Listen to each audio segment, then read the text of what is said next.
falar sobre saúde, saúde eletrônica, saúde digital, sobre as tecnologias de informação e comunicação na saúde.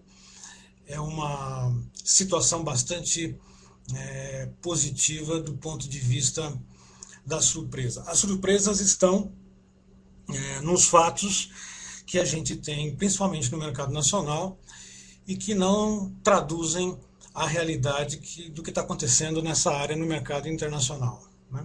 Então eu vou tentar mostrar um pouquinho para vocês dos aspectos mais importantes e das transformações que estão hoje impulsionando o mercado de saúde eletrônica no mundo inteirinho.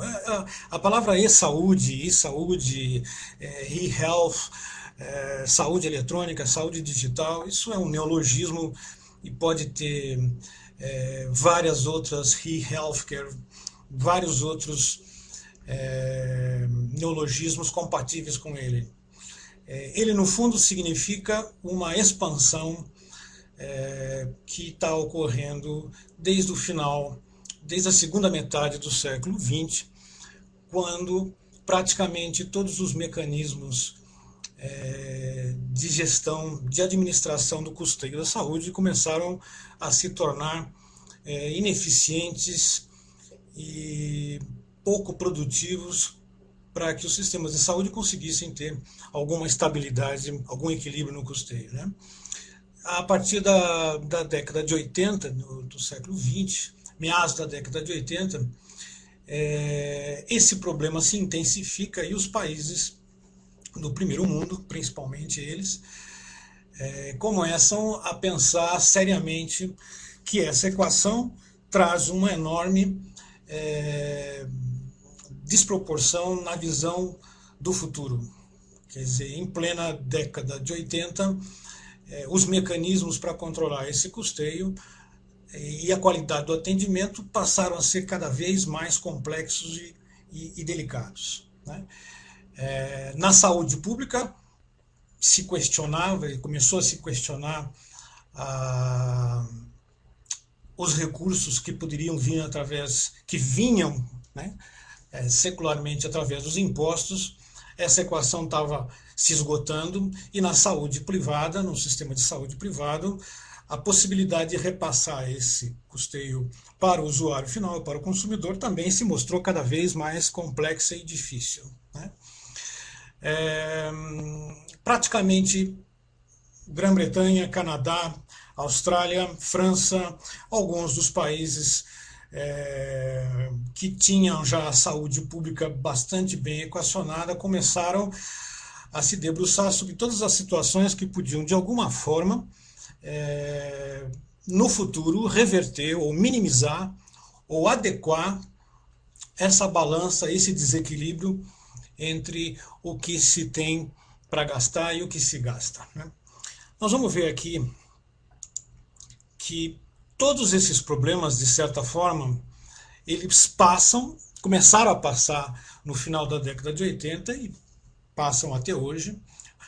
Nós somos testemunha no Brasil que esses problemas, esses vetores, passam por uma série de parâmetros que cada vez se tornam mais obrigatórios para você ter não só a melhoria do atendimento, como você também ter a base de custeio estabilizada. Isso ainda é uma solitária visão, não digo utópica, mas é uma solitária visão de reducionismo que a gente possa ter no futuro. No Brasil, principalmente, nós ainda estamos muito aquém dessa realidade. Mas nós temos que aprender com os países do primeiro mundo, principalmente os países que saíram à frente e que conseguiram grandes transformações e poderosas equações de estabilidade e de equilíbrio desse custeio. Então, alguns desses parâmetros fundamentais a gente tem aqui colocado. Né? Ficou cada vez mais claro que todos os sistemas, não só na indústria de saúde, mas como em qualquer indústria de serviços, tinham que necessariamente ter uma previsibilidade, isto é, você tinha que trabalhar com planejamento. Sem planejamento não havia mais sustentação. Até a década de 70, a década de 60, era possível ou você carregar nas contas de taxação de impostos ou na área privada você repassar esses gastos para o custeio. No que se refere ao atendimento, havia muito pouca exigência dos usuários em relação às modificações que estavam acontecendo na ciência médica, que, por outro lado, caminhava e caminha a uma velocidade brutal. Quer dizer, nós assistimos hoje, tanto na área de fármaco como na área de devices, de equipamentos, um enorme avanço em relação ao que se praticava até a década de 50, até a década de 60. Então, planejar, ter uma visão de longo prazo, passou a ser uma das mais importantes características dos sistemas. Quando eu estou falando do sistema, é importante que vocês percebam que a visão sistêmica ela pode se colocada tanto no que se refere a uma cadeia de administração pública da saúde, como a uma única unidade hospitalar, ambulatorial, uma única unidade de atendimento. Quer dizer, todo esse ciclo passa necessariamente por essas vertentes, por essas verticais que estão aqui. Então é necessária a visão de planejamento, não só para o Estado, para as autarquias, as entidades que cuidam da saúde pública, como também para qualquer ambulatório, para qualquer consultório médico. Quer dizer, se você não tem atrelado ao seu mecanismo de gestão a visão de planejamento, você dificilmente vai conseguir realizar qualquer tipo de avanço, tanto no equilíbrio de contas, como na qualidade do atendimento. Nós não sabemos no Brasil o que é planejamento. O latino-americano sabe muito pouco sobre o que é planejamento, né? A nossa visão de planejamento é metafórica, é sofismática, a gente tem uma projeção até pelos nossos anos, os longos anos que nós tivemos de insuficiência econômica no Brasil, nós temos uma visão meramente consagratória. Nós consagramos algumas linhas de pensamento e chamamos isso de planejamento. Isso não é planejamento. Planejamento eu também não vou explicar aqui detalhadamente, mas planejamento estratégico é uma sistemática, é uma visão que engloba toda a cadeia de assistência e todos os seus players. No que se refere à determinação política, outro fator importante que, de certa forma,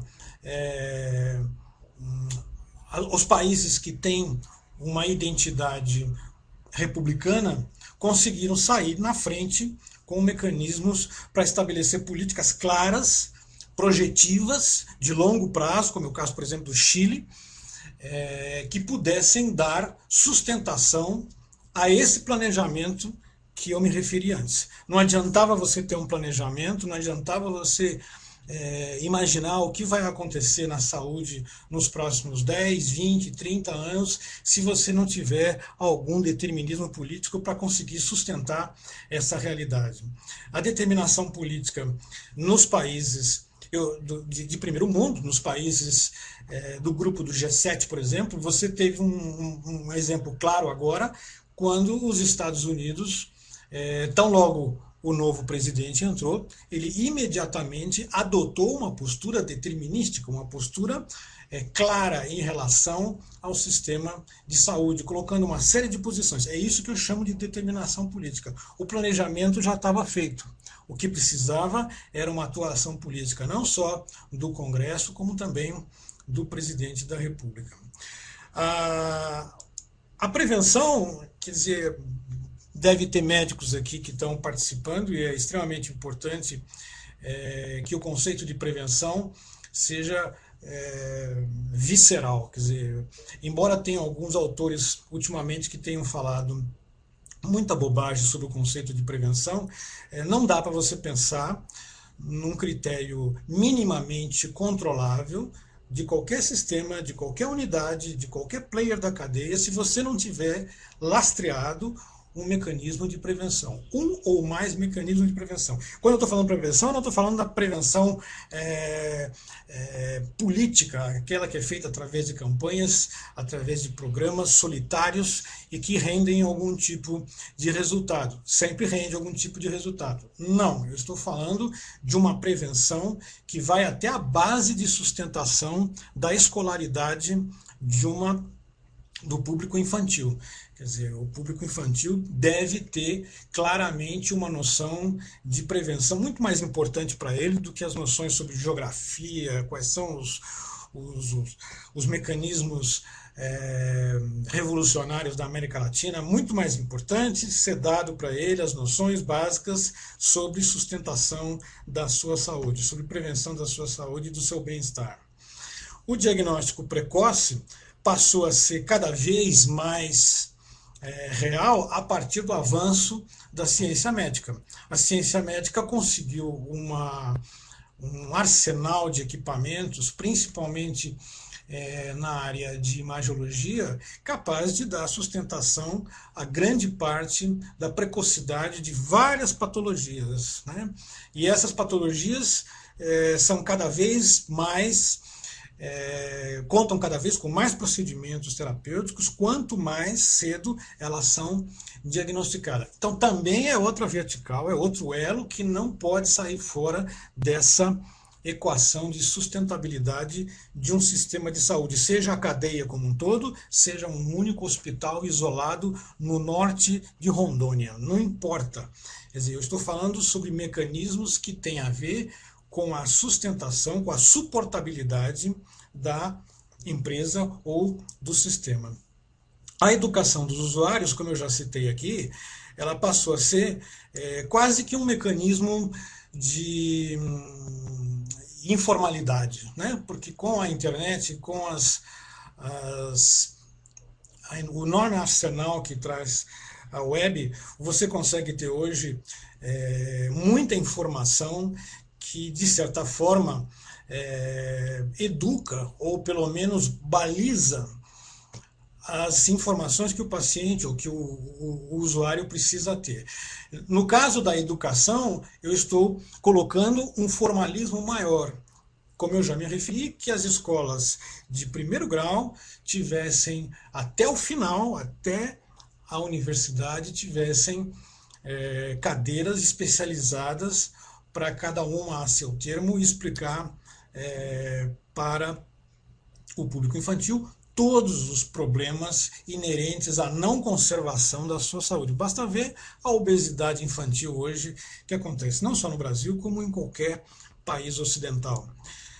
Os mecanismos para financiar essas transformações, eu sempre acho que quando a gente começa a falar sobre sustentabilidade, a gente sempre sai com a bandeira do recurso. Aonde está o recurso? Da onde vem o recurso? O recurso vem de um novo imposto, o recurso vem da filantropia, o recurso vem do próprio usuário, o recurso vem da cobrança, vem dos mecanismos de mercado. É necessário se imaginar que deve haver mecanismos de financiamento dessas transformações, né? Esses mecanismos podem ser criados ou eles podem ser implementados e incrementados. Alguns deles já até existem, mas eles precisam ser claros. Eu sempre acho que deve haver dinheiro para a saúde, mas não só para a saúde, para manutenção do equilíbrio ou do status que a gente tem hoje, que é ruim,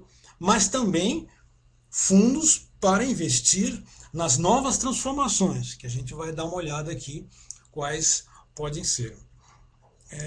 E as tecnologias de informação e comunicação, isto é, nada passa também pela sustentabilidade de qualquer sistema de saúde, seja aqui no Brasil, seja na Europa, seja nos países ocidentais ou nos países orientais, visto o que está acontecendo na China, sem que haja a implementação, a forte aderência das tecnologias de informação e comunicação, né? Eu digo assim, a tecnologia em si, ela não vai resolver o problema. Mas nenhum problema será operacional, nenhuma solução de um problema será produtiva e operacional sem a tecnologia. Não existe possibilidade hoje, no século XXI, de nós termos programas ou qualquer sistema preventivo, por exemplo, ou educacional, ou qualquer mecanismo de incremento de qualidade e de equilíbrio de custeio sem as tecnologias de informação e comunicação. Essa transformação foi acelerada a partir do final do século XX, quando houve um incrível barateamento e quando houve o incremento da tecnologia web. Isso permitiu um grande salto de aderência e de possibilidade de acesso, de inclusão às tecnologias de informação e comunicação. Eu podia citar aqui vários outros componentes que estão nessa cesta para a sustentabilidade de qualquer sistema da saúde, público ou privado. Eu vou ficar só nesses aqui, porque seria uma perda de tempo. Vamos nos centrar nos problemas que a gente tem. Esse é um trabalho que foi feito pelo World Economic Forum ano passado, e foi publicado esse ano em janeiro ou fevereiro de 2011, mas ele trata de uma pesquisa que foi feita no segundo semestre do ano passado e que falava sobre as preocupações das grandes lideranças internacionais que fazem parte do World Economic Forum, de quase todos os principais países do mundo, sobre quais são os problemas que nos causam impacto, pânico e principalmente que causam um impacto vigoroso na questão econômica, né? Então vocês vão ver aqui que no eixo da esquerda eu vou ter aqui, no eixo vertical, eu vou ter o custeio. Então aqui eu tenho o impacto que essa sensação tem nas lideranças em relação ao custeio. Quanto mais alto eu tiver no quadrante, maior é o impacto de custeio que eu vou ter em bilhões de dólares. E embaixo, na horizontal, eu tenho a percepção que as lideranças têm em relação a possibilidade, a probabilidade dela ocorrer em curto, médio e longo prazo. Eu separei aqui, essas auréolas vermelhinhas aqui são minhas, e eu separei aqui alguns tópicos como terrorismo, tsunami, enfim, várias dessas situações que nós temos passado durante esse ano, como eu falei, e elas estão aqui num quadrante de previsibilidade alta, quer dizer, a probabilidade de acontecer alta, como mas eu queria que vocês vissem no outro eixo, que é o eixo do custeio, quer dizer, qual é o impacto financeiro, qual é o impacto bilionário que esses eventos têm para a sociedade, para a civilização como um todo. Estou falando aqui do mundo inteiro. Então, quando você vê aqui as doenças crônicas, elas vêm sempre crescendo no impacto financeiro. Elas estão cada vez mais no quarto quadrante, significando que existe uma enorme pressão, uma enorme probabilidade e um desamparo até em relação ao problema da doença, das patologias crônicas sobre a humanidade como um todo. Quer dizer, embora a ciência médica caminhe numa velocidade muito grande, a velocidade da indústria de doenças é maior do que a velocidade da indústria de saúde, principalmente no vetor crônico, na cronicidade. Então, mesmo esses eventos que a gente tem acompanhado, que aconteceram esses anos, eles não têm, mesmo eventos de longo alcance, eles não têm o impacto na economia do mundo como tem, por exemplo, as patologias crônicas. Aonde eu quero chegar com isso? Algumas transformações estão ocorrendo e que geram essa instabilidade e essa apreensão do ponto de vista da relação da cadeia de assistência, a cadeia de atendimento com o paciente. Alguns desses vetores que a gente vê, que a gente está acompanhando ao longo dos últimos anos essas transformações. O contato entre o paciente e a cadeia de assistência, que é um contato que pode ir desde da interface do paciente com a administração do sistema de saúde, até o contato que ele tem, a interface que ele tem com o médico. Não importa. Esse contato está mudando ao longo dos anos, tá certo? O relacionamento histórico era de um contato presencial. A relação médico e paciente, por exemplo, a relação médico-unidade de atendimento, ela era feita historicamente só através da presença entre o usuário e aquele que o atende. No século XXI, essa transformação é visivelmente alterada com as tecnologias de informação, e esse contato passa a ser não só presencial, como digital. Quer dizer, embora exista muita discussão sobre o tema, é irreversível. O paciente vai cuidar do seu problema até um determinado ponto, o médico vai cuidar do paciente até um determinado ponto, e essa relação não será mais esgotada no mecanismo presencial. Nós teremos um braço digital, um braço eletrônico, ajudando o médico e o paciente nessa relação, embora alguns deles não queiram esse tipo de relacionamento virtual. As consultas que a gente tem normalmente, o nosso contato ambulatorial é esporádico e sempre diante de uma demanda de saúde. Nós sempre temos um problema de saúde e a gente caminha na direção da cadeia de assistência.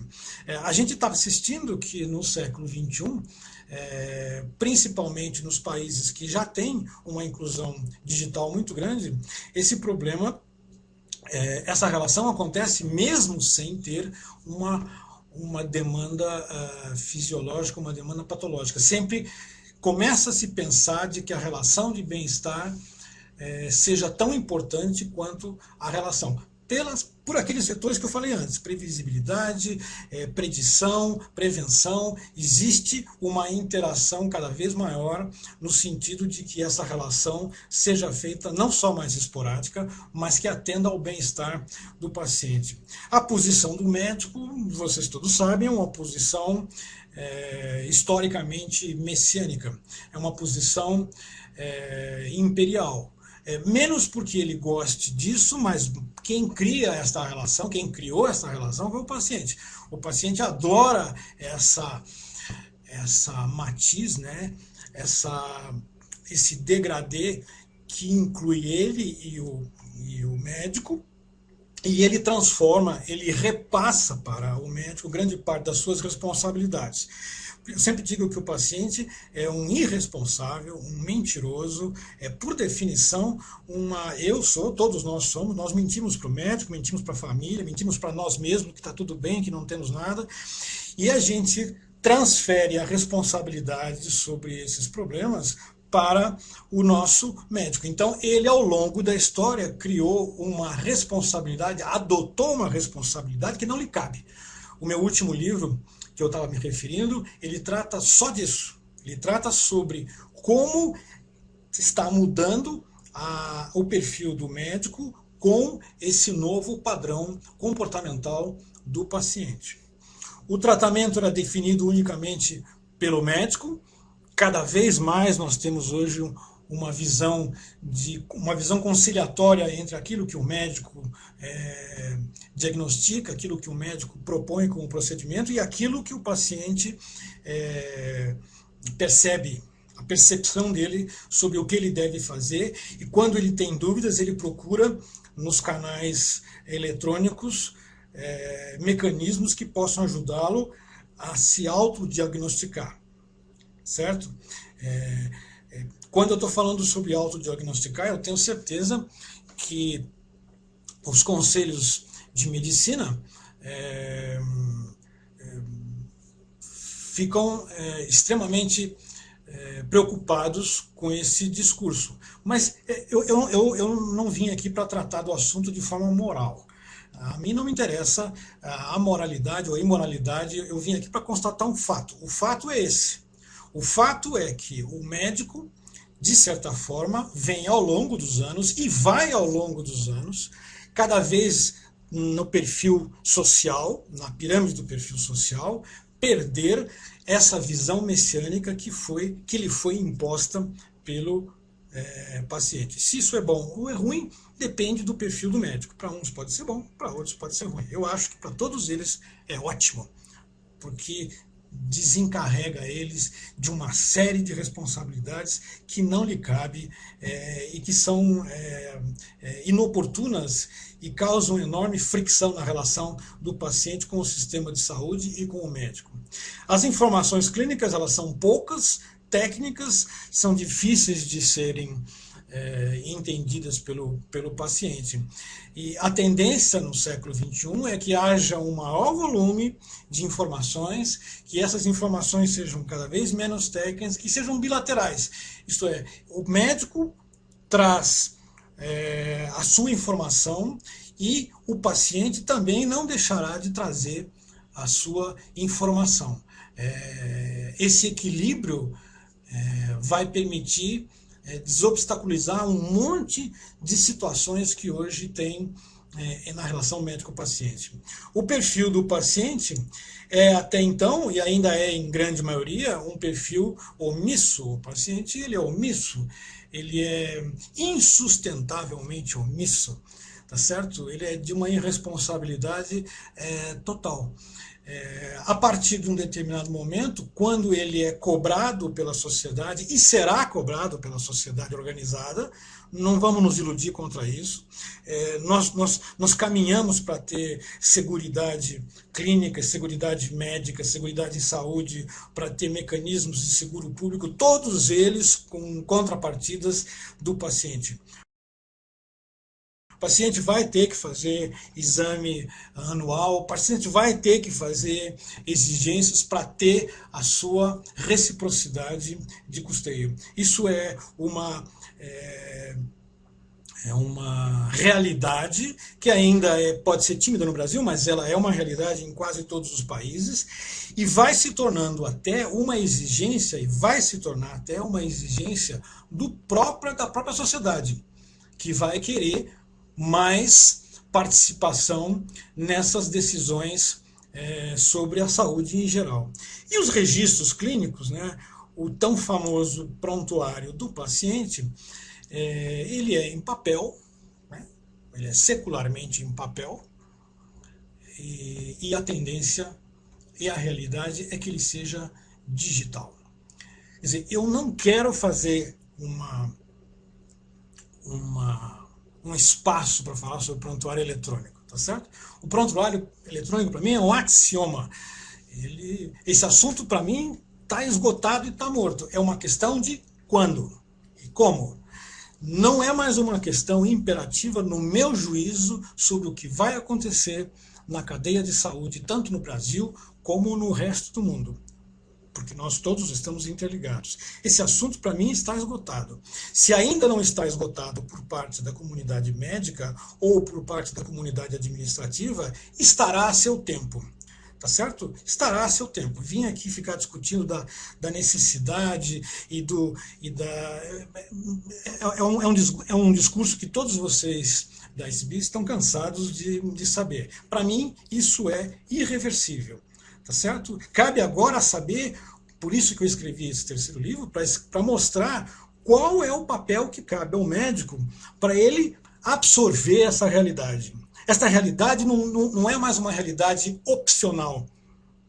Não é mais uma realidade opcional. Se é no Brasil, é circunstancial. Isso vai mudar.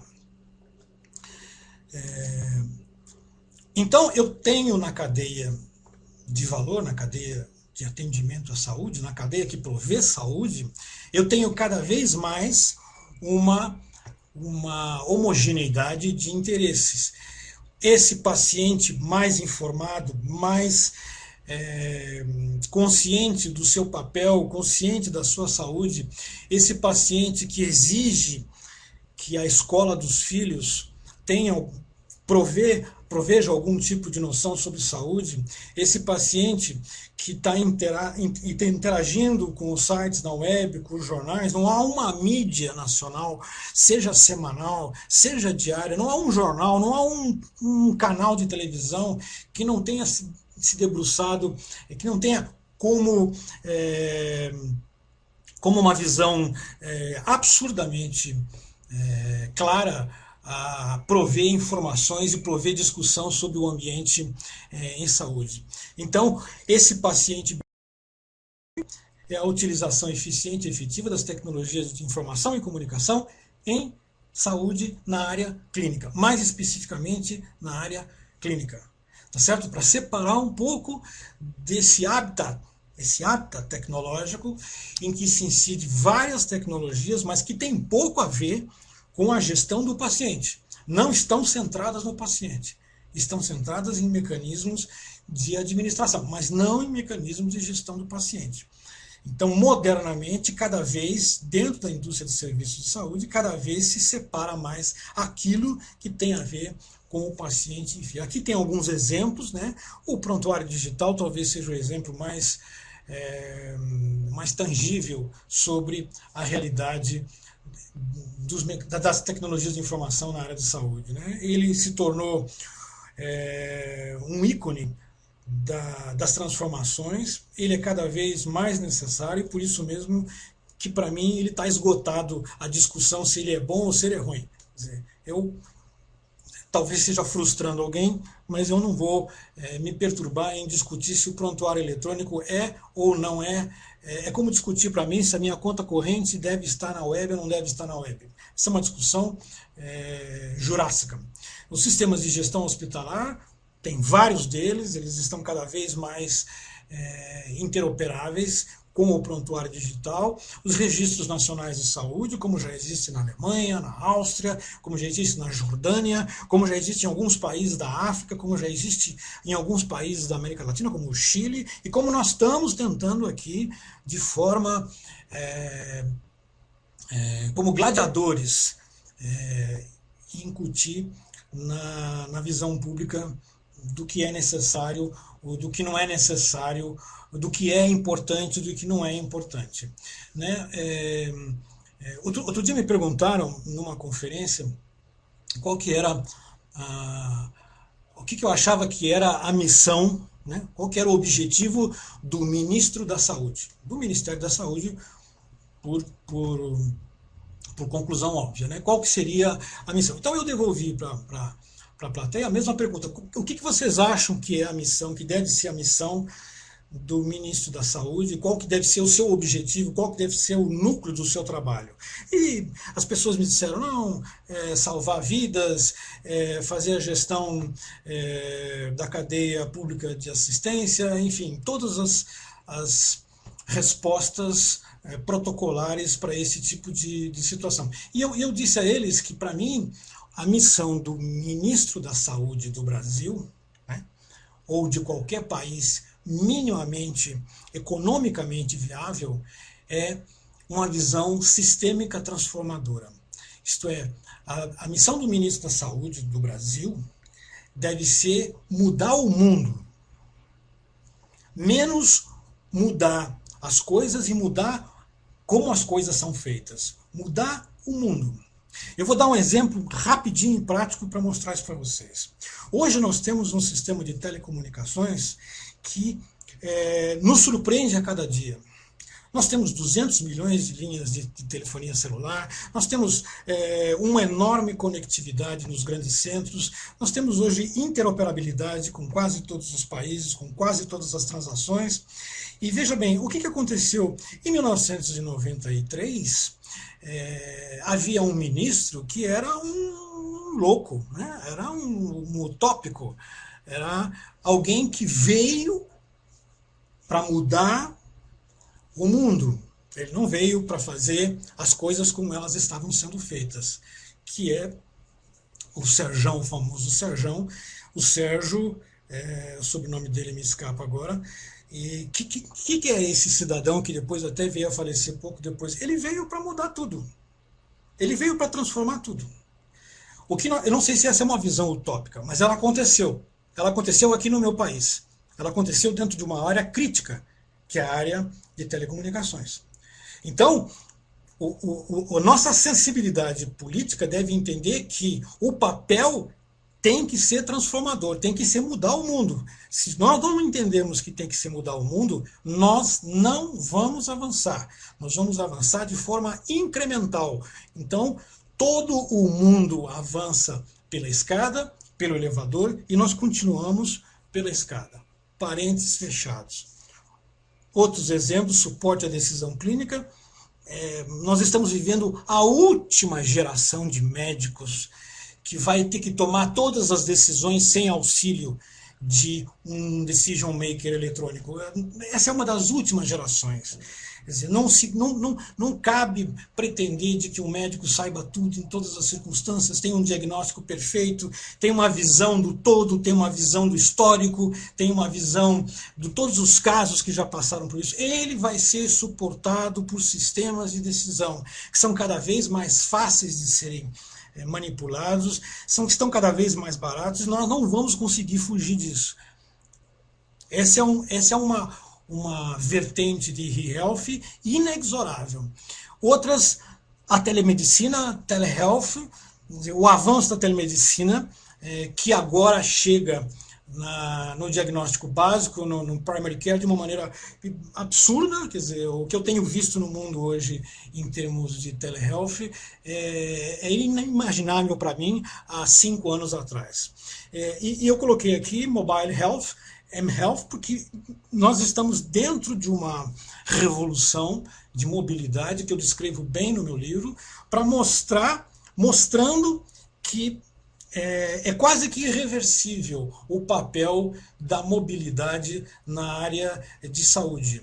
Quer dizer, hoje eu li uma notícia no jornal que o Ministério da Saúde está aprovando a expansão do cartão SUS até 2014, e eu fiquei um pouco incomodado com a palavra cartão SUS. Quer dizer, o mundo inteiro passa a discutir o uso de cartão, e nós vamos para usar o cartão ainda. Quer dizer, quando nós temos hoje cabalmente dados que mostram que quase todos os usuários, quase todos os pacientes, quase todos os habitantes desse país terão ou têm já um celular, o que nós vamos discutir com um novo cartão de saúde? O ecossistema que suporta e-health, que suporta essas tecnologias, é conectividade, interoperabilidade, banda, segurança, privacidade. O conceito de privacidade e segurança que a gente teve, Sérgio Mota, acabaram de me lembrar aqui, correto, Sérgio Mota era o ministro das telecomunicações, esse Wanna Bomber que veio, botou uma bomba de nêutrons e fez com que em 10 anos nós fôssemos quase que independentes em termos de comunicações. Continuando aqui, já finalizando, eu tenho aqui uma cadeia de valor, uma cadeia em que estão os vários players da cadeia e que, de certa forma, eles estão conectados, ainda que de forma precária, mas essa comunicação tende a ser cada vez mais profissional e tecnológica. Mas eu queria chamar a atenção aqui, que, no fundo, esse paciente aqui, ele não será mais o centro. Quando eu entro no universo e-health, eu vou entrar no universo de que o centro da informação, o núcleo por onde vai gravitar todas as unidades, não será mais só o paciente. Mas eu vou ter que conseguir separar, fazer essa ubiguidade de separar e trabalhar com a informação dele. Essa informação dele será tão mais importante que ele. Escrevam isso. Nós teremos um grau de maturidade para, mesmo depois que o paciente não exista mais, depois que ele tenha desaparecido, falecido, os dados dele serão tão importantes para a sociedade, para o conjunto, para a cadeia, cientificamente, do que os dados quando ele ainda estava vivo. A visão é o eixo ser suportado pela informação. E aí você vem todo o arsenal que eu já me referi antes. O prontuário pessoal, o prontuário eletrônico, o prontuário digital, as ferramentas de gestão da cadeia. Tudo passa como quando esse paciente se torna e-patient, ele sai fora também, ele passa a ver os seus dados de uma maneira fora do eixo em que ele é o centro. E a informação sobre ele passa a ser o centro. Talvez ainda seja uma visão, eu vou dar alguns exemplos aqui. A cadeia de valor expandida, eu tomei emprestado aqui o modelo da AMR, de cadeia de saúde. Eu tenho aqui os players da cadeia, né? Os players da cadeia, até chegar ao paciente.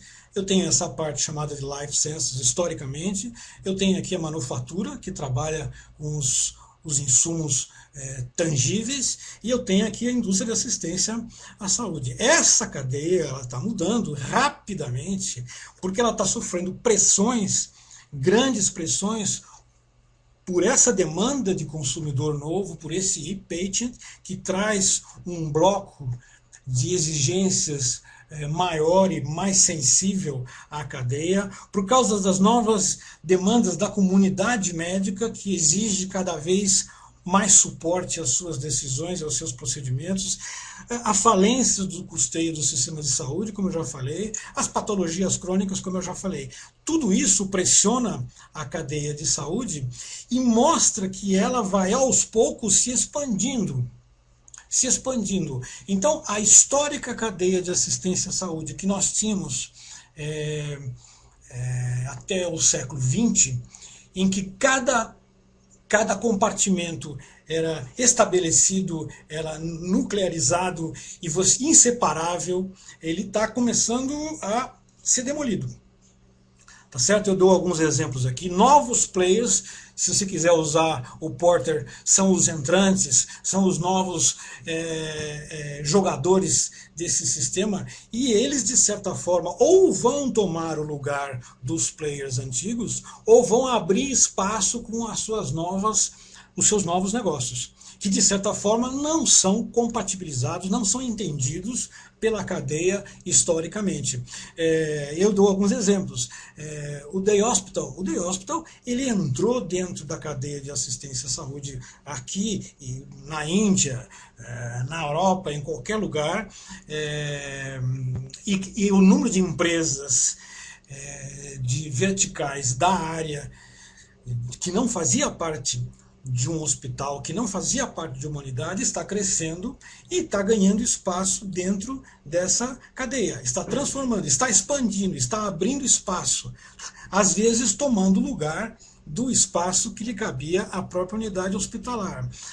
Home care a mesma coisa, medical call center a mesma coisa, segundo diagnóstico. Tem empresas aqui no Brasil que são empresas multinacionais que já trabalham, e vocês sabem disso, com um segundo diagnóstico. Elas são brokers, são simplesmente agentes que fazem a relação com as várias unidades de assistência em vários locais do mundo e que prestam o segundo diagnóstico para o paciente diretamente, não necessariamente algum elo da cadeia.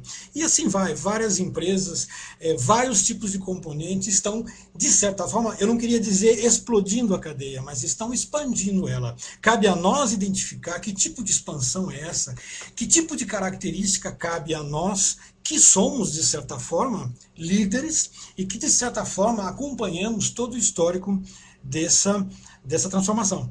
Quer dizer, essa transformação vem ocorrendo, e eu não sei, por isso que eu gastei bastante papel para descrever isso no livro, sobre o novo conceito que tem de ocupar espaços dentro da cadeia da assistência. Isso é mais forte do que a combinação dos esforços da comunidade médica ou da comunidade política para absorver. Aqui em São Paulo, eu estou falando de São Paulo, mas eu podia citar o Rio, eu podia citar até Goiânia, Brasília, já existem unidades ambulatoriais, consultórios médicos, que estão verticalizando quase toda o diagnóstico das patologias que incluem hemogramas, raio-x, estão comprando seus próprios equipamentos, estão transformando, quer dizer, estão tomando espaço de alguém que secularmente já ocupava essa localização na cadeia de assistência. Esse é um fenômeno típico que aconteceu em quase todas as indústrias devido às informações, às tecnologias de informação e comunicação. Então esse é um pré-requisito que vai acontecer e que já está acontecendo com a demanda e com a facilidade que você tem hoje de introduzir tecnologias novas dentro do processo. Hoje você tem o Personal Health Records sendo fornecido por empresas que não têm nada a ver com a área de saúde, embora eu ache que isso é perene, isso vai acabar, isso vai, num momento qualquer, isso vai desaparecer, mas Google, enfim, várias empresas que não são empresas da cadeia de assistência, a própria Microsoft, estão fazendo o papel de prover um tipo de administração que possibilite ao paciente cuidar dos seus registros clínicos. Essa é a expansão que eu estou me referindo. Eu fiz aqui um breve resumo desse mercado. O mundo hoje deve ter aí 90 bilhões de gastos em tecnologias de informação e comunicação em saúde.